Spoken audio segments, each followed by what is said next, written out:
Wesh amis, j'espère que vous allez bien. Moi aujourd'hui ça va top.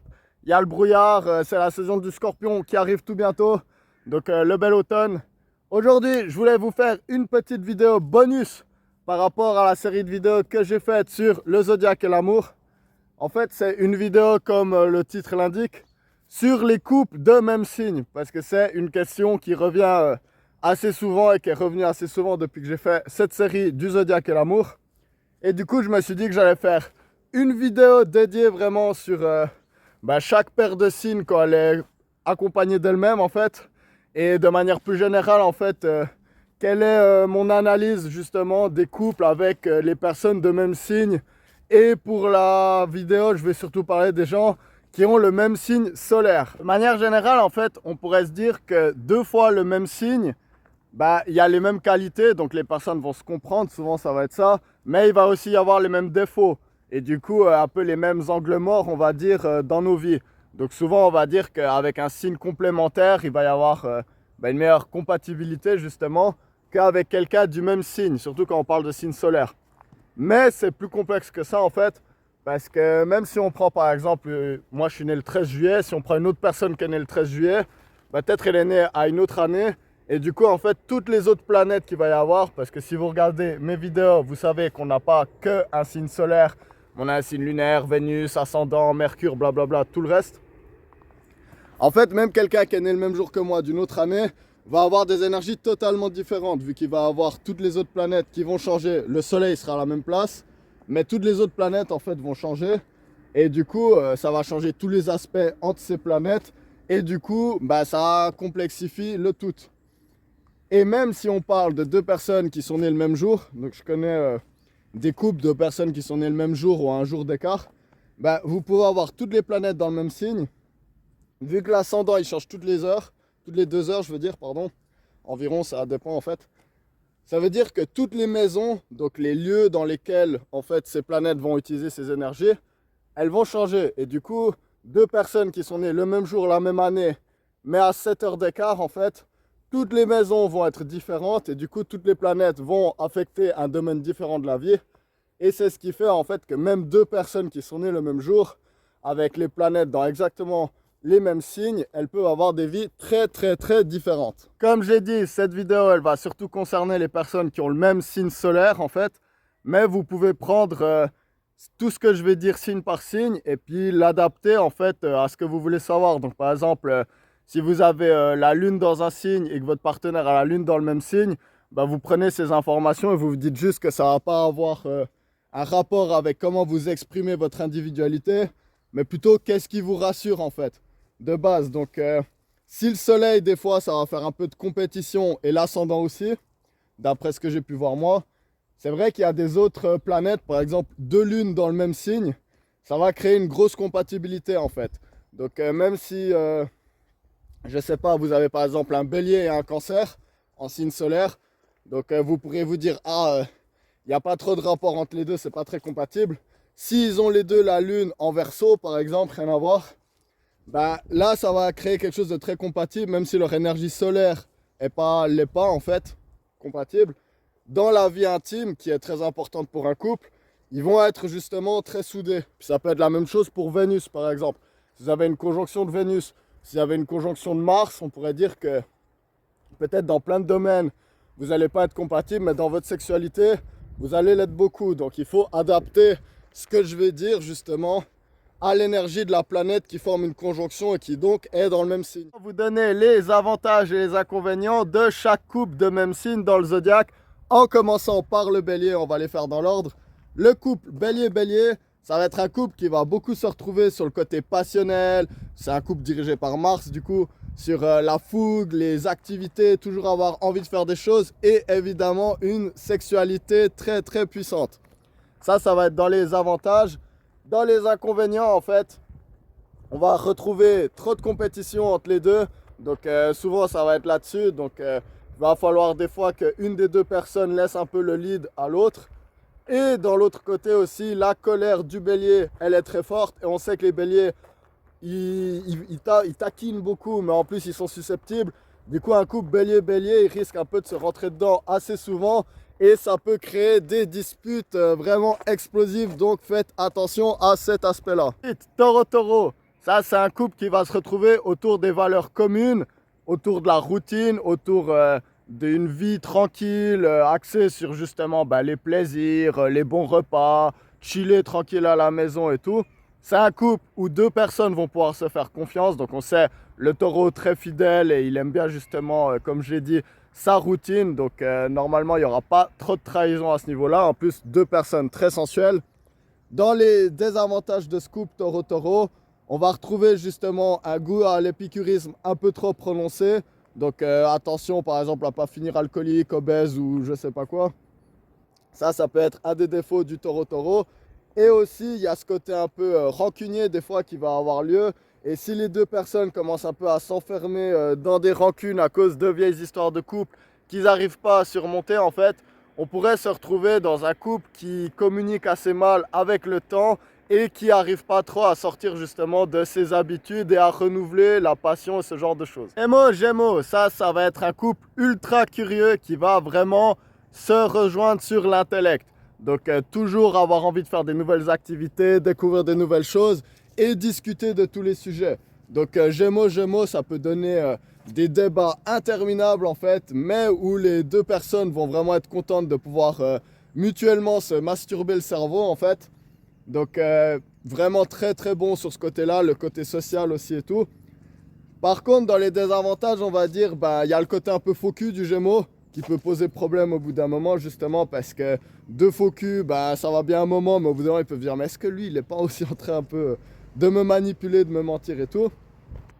Et dans les autres désavantages en fait, le Gémeaux est pas fort pour parler de ses émotions, il va préférer faire des blagues pour changer de sujet. Et du coup dans un couple où deux personnes font un peu que d'éviter les sujets sensibles, au bout d'un moment il peut y avoir beaucoup de frustration qui s'accumulent. Et un jour ou l'autre, il peut y avoir un des deux Gémeaux qui en aura plus marre que l'autre et qui va juste partir sans rien dire parce que c'est un truc un peu de Gémeaux. Ça. Le Gémeaux évite le conflit et dans un couple sain, c'est très important de savoir créer du conflit pour régler les problèmes qui s'accumulent avec la cohabitation. Ensuite, Cancer, c'est vraiment un très beau couple en fait. S'il arrive à se former, parce qu'on sait le Cancer est assez timide, donc ça arrive assez souvent qu'un Cancer ait un crush sur un autre Cancer, mais n'arrive pas à en parler justement parce que les deux ils sont un peu trop timides. Mais une fois que le couple il a réussi à se former en fait, ça va être un couple où les deux personnes vont vraiment être à l'écoute de l'émotion de l'autre, très empathique. Donc le Cancer souvent il se sent incompris dans ses émotions et avec un autre Cancer il va pouvoir trouver justement waouh, vraiment je peux m'ouvrir et être moi-même avec cette personne, elle me comprend. Donc ça c'est dans les bons côtés. Puis le côté aussi très...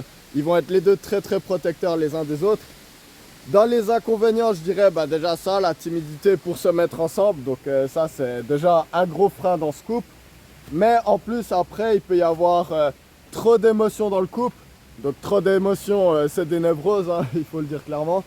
Et ensuite un des autres problèmes ça va être ce côté trop renfermé en fait. Donc les deux personnes peuvent vouloir se surprotéger et s'enfermer dans le couple ou dans leur famille après s'ils ont des enfants. Bonne chance à celui qui a deux parents Cancer, donc c'est un peu deux mamans poules d'un coup, donc ça fait beaucoup. Et du coup des fois trop d'enfermement dans le couple et puis par exemple pas assez de vie sociale ou de prise de risque extérieur ou ce genre de choses. Donc un peu des risques de stagner. Couple Lion. Alors ça c'est un couple de tout feu, donc deux personnes dirigées par le soleil. Donc forcément ça va être un couple avec beaucoup de passion, un couple qui va pas hésiter à avoir le côté théâtral, à jouer, à être un peu dans l'action, ce genre de choses. Mais dans les défauts je dirais déjà un peu comme avec Bélier, il va y avoir ce côté compétitif qui va ressortir. Donc le lion des fois il aime bien être le meilleur. Donc attention à ça. Et il y a aussi le côté de l'ego. Donc attention, le lion il cherche des flatteries de l'autre et puis après l'autre lion il va le flatter. Donc tant que les deux ils se flattent ça peut aller très bien. Mais s'il y a des embrouilles, le lion il sait attaquer dans l'ego de l'autre là où ça fait mal. Et du coup attention à la susceptibilité parce que c'est un couple qui peut vraiment rugir très fort. Couple Vierge. Alors ça va être un couple qui va être vraiment axé sur le côté mental et pratique des choses. Donc ils vont beaucoup s'aimer pour ça justement parce que ils vont avoir le côté critique, mais les deux ils vont avoir la retenue sur leurs émotions pour comprendre que le but c'est de s'aider et de s'améliorer dans la vie. Donc deux personnes très organisées qui vont se retrouver là-dedans. Donc en plus c'est un signe mutable. Les signes mutables de tous les signes, c'est ceux qui vont le mieux avec eux-mêmes parce qu'ils sont adaptables à l'autre en fait et ils font le plus de compromis. Mais vierge, je dirais qu'un des désavantages de ce couple, ça va être justement de trop s'enfermer dans le pragmatisme et les choses concrètes. Et des fois, ça va manquer un peu d'émotion, de côté passionnel et ce genre de choses. Et en plus, des fois, la vierge, elle est très stressée ou il est très stressé. Et c'est pas forcément le meilleur signe justement pour écouter l'autre et puis l'aider à comprendre ses émotions. Et du coup, il peut y avoir un peu des angles morts dans ce niveau-là. Balance, un couple ultra raffiné. On est en train de parler de deux personnes qui sont gouvernées par Vénus, la planète de l'amour, et la balance, c'est le signe de la relation et de la rencontre avec l'autre. Donc forcément, c'est un couple qui va très bien ensemble à ce niveau-là.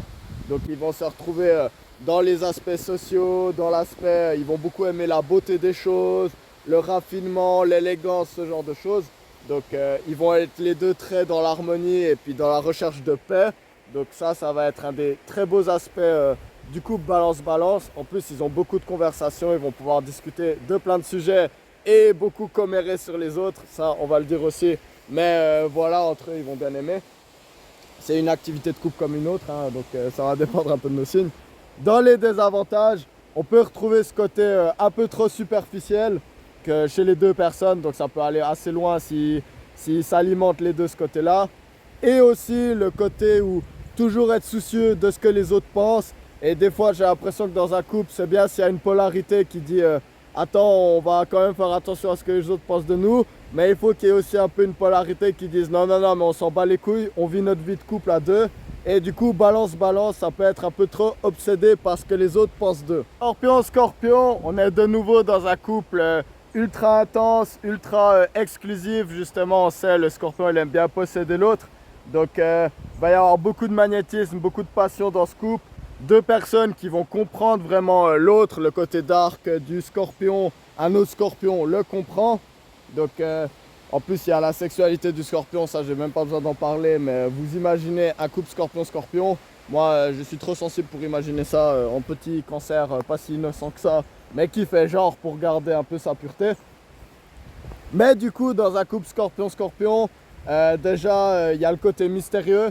Donc, le scorpion est ultra mystérieux, mais il déteste que son partenaire lui cache des choses.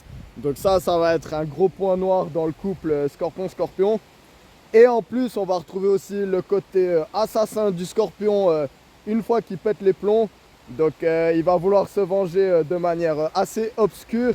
Et du coup, un couple scorpion-scorpion, s'il va bien, c'est cool. Mais si ça part un peu en quéquette, bah là, attention, attention les recherches de personnes disparues, ce genre de choses. Parce que ça peut aller assez loin. En plus, le scorpion, il peut prendre son temps avant de se venger. Donc ça se trouve, deux scorpions, ils sont en train de se dire ouais, là je reste avec lui ou elle, mais je vais vraiment me venger fort. Et l'autre, il se dit la même chose et du coup, call 911 emergency, parce que là, ça peut finir en meurtre.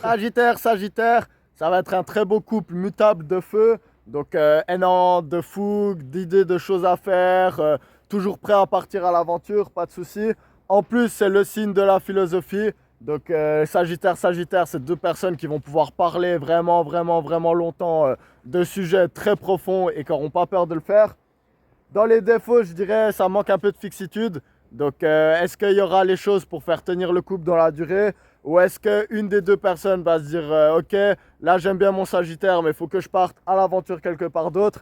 Et des fois, le Sagittaire, il a un côté un peu perché et borné en fait. Et du coup, si leur philosophie elles concordent pas, en fait, des fois ils vont avoir de la peine de se retrouver justement parce qu'ils parlent avec tellement de certitude qu'ils vont pas forcément aimer ça chez les autres. Donc ça, c'est un point à observer dans ce couple. Capricorne, ça va être un couple où les deux personnes recherchent de la stabilité et de la confiance chez l'autre et ils peuvent se l'apporter. Ils vont trouver justement quelqu'un qui prend la vie autant au sérieux que eux la prennent. Donc pas de souci. En plus, j'imagine que ce couple, environ 2 semaines, ils deviennent multimilliardaires. J'exagère un peu, mais bon, voilà quoi, il faut jouer sur les clichés. Par contre, dans les défauts de ce couple, bah, on va trouver ce côté un peu trop sérieux et pragmatique. Donc il peut des fois manquer un peu d'empathie envers l'autre ou de temps où on se dit ok, là c'est bien, on a nos carrières, nos objectifs, tout ça. Mais ça serait bien aussi qu'on prenne du temps romantique, juste les deux, pour un peu agrandir la fusion qu'il y a entre nous et un peu mieux comprendre les émotions de l'autre. Donc ça peut être un côté qui manque un peu dans le couple Capricorne-Capricorne qui peut s'enfermer dans le pragmatisme. Verseau, donc deux personnes qui vont être ultra intellectuelles, qui vont vraiment adorer discuter des sujets importants de la vie, donc que ce soit politique, idéologie, philosophie, ce genre de choses. Donc ils vont avoir un avis sur tout et ils vont être très très intelligents. Donc deux Verseaux vont beaucoup aimer le côté justement la liberté de penser de l'autre et de pouvoir justement discuter de plein de sujets. Dans les défauts, un peu comme Capricorne, on va trouver des gens qui sont quand même assez froids et distants de leurs émotions. Donc des fois dans la vie de couple, ça va créer des relations un peu ternes. Et aussi, s'ils ne sont pas d'accord sur les sujets importants, on sait, le Verseau, il pense qu'il a la réponse à tout, ça peut être un de ses défauts. Du coup, un couple Verseau qui n'est pas d'accord sur certains sujets, ils vont avoir beaucoup de peine justement à faire des compromis et ça peut un peu faire que le couple, il stagne. Et pour finir, le couple Poisson-Poisson, le couple le plus perché de tout le zodiaque. Donc c'est super cool parce qu'ils pourront aller à leur cours de yoga ensemble et puis acheter de l'encens en grand pack. Donc ils pourront faire des économies là-dessus. Donc voilà pour les clichés. Mais un peu comme Cancer-Cancer, Scorpion-Scorpion, on va retrouver deux personnes super sensibles et empathiques qui n'auront vraiment pas de souci à comprendre le monde de l'autre et à vouloir le comprendre et le partager d'ailleurs. C'est un couple très fusionnel. Dans les défauts, je dirais que c'est deux personnes très adaptables, influençables et qui peuvent être un peu perchées dans leur monde. Et du coup, un couple Poisson-Poisson, des fois, il va manquer justement quelque chose pour ancrer le couple dans la réalité. Et ça peut être un couple justement qui va un peu avoir tendance à s'échapper dans des mondes imaginaires, que ce soit avec la drogue ou des activités, ou que ce soit même juste dans des discussions un peu comme ça. Donc des fois, il va manquer le côté pragmatique des choses. Voilà, c'est tout pour la vidéo sur les compatibilités de couple de deux personnes de même signe. J'espère qu'elle vous aura appris plein de choses. Donc pour faire une synthèse globale, souvent les personnes qui ont le même signe, va y avoir une très forte attraction au début. Ce sentiment justement de enfin trouver quelqu'un qui nous comprend vraiment. Par contre, justement, le couple, souvent, il commence à stagner au bout d'un moment parce qu'il y a un peu les mêmes défauts qui ressortent. D'ailleurs, je vous souhaite à tous de tomber amoureux un jour et d'avoir une relation avec quelqu'un du même signe que vous parce que c'est vraiment quelque chose qui permet de se voir dans un miroir et de comprendre plus les défauts de notre signe. Donc moi, j'ai appris ça en sortant avec une fille Cancer et j'ai aussi appris les qualités de ce signe. Donc c'est un bon côté justement introspectif. Mais souvent, comme j'ai dit en début de vidéo, il va falloir un peu qu'il y ait des signes qui soient justement complémentaires à côté. Donc par exemple, si on a deux personnes qui sont du même signe solaire, par exemple deux taureaux qui sont du même signe, il faudrait qu'il y ait par exemple un qui ait une lune en air et l'autre qui ait une lune en feu pour apporter justement de la diversité dans les énergies du couple et permettre de grandir. Parce qu'un couple, c'est pas seulement être dans ce qu'on connaît, c'est aussi justement faire des compromis avec ce qui est différent de nous. J'espère que vous vous portez tous bien. Je me réjouis de vous voir tout bientôt pour des nouvelles discussions sur plein de sujets. D'ici là, je vous fais plein de bisous et je vous souhaite de profiter de la brume automnale. Allez, on se revoit bientôt. Ciao.